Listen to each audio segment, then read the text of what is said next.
Foreign job opportunity, நான் வெளிநாட்டில் போய் படிக்கலாமா, வெளியூரில் போய் படிக்கலாமான்னு சில பேர் கேட்பாங்க. இது ரொம்ப சிம்பிளான கான்செப்ட் தாங்க. மிக குறுகிய பயணம்னா 3ஆம் இடத்தையும், மிக நீண்ட நெடிய பயணம்னா 9ஆம் இடத்தையும் எடுப்போம். காலபுருஷன் 9ஆம் அதிபதி குரு. இந்த குரு அப்படிங்கிறது வந்து பார்த்திங்கன்னா நிறைய இடத்துல ஃபாரினுக்கு அனுப்பக்கூடிய கிரகமும் கூட. தலைமறைவான வாழ்க்கையை கொடுக்குறது இதே குரு தான். இந்த குரு நல்லா இருந்தாருன்னா ஃபாரினில் போய் ஜாப் பண்ண வைக்கிறது இந்த குரு. நீங்கள் செக் பண்ணி பாருங்கள், நிறைய பேருக்கு இந்த குரு திசையில் வெளிநாடு போனவங்களாம் இருப்பாங்க.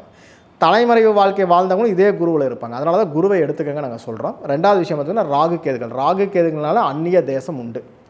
இது போக பாவங்கள் அப்படின்னு ஒன்று இயங்கணுங்க. பாவங்கள்னா என்னன்னு கேட்டிங்கன்னா, இந்த நீர்நிலைகள் சொல்லக்கூடிய, அதாவது பிரளய ராசிகள்னு சொல்லக்கூடிய நீர்நிலைகள், அதாவது கடகராசி, விருச்சிக ராசி, அதே போல் மீனராசி, இந்த 3 பாவங்களுக்குமே வெளிநாட்டை சொல்லக்கூடிய அமைப்பு உண்டு.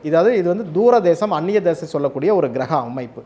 அப்போ இந்த இடத்துல உங்களுடைய 10ஆம் அதிபதி அமர்ந்திருந்தாலும், இதை ராகு கேதுக்கள் பார்த்தாலும், அல்லது ராகு கேதுக்களுடைய சாரத்தில் ஒரு கிரகம் இருந்தாலும், இல்லை ராகு கேதுக்களே திசைகள் நடத்தினாலும் கண்டிப்பாக ஃபாரின் போக முடியும். இதுக்கு இன்னொரு கிரகம் வந்து குரு. இந்த குருவும் இந்த அமைப்பில் இருந்ததுன்னா ஒரு நாளாவது ஃபாரினில் போய் வேலை பார்க்காத ஆளே கிடையாது.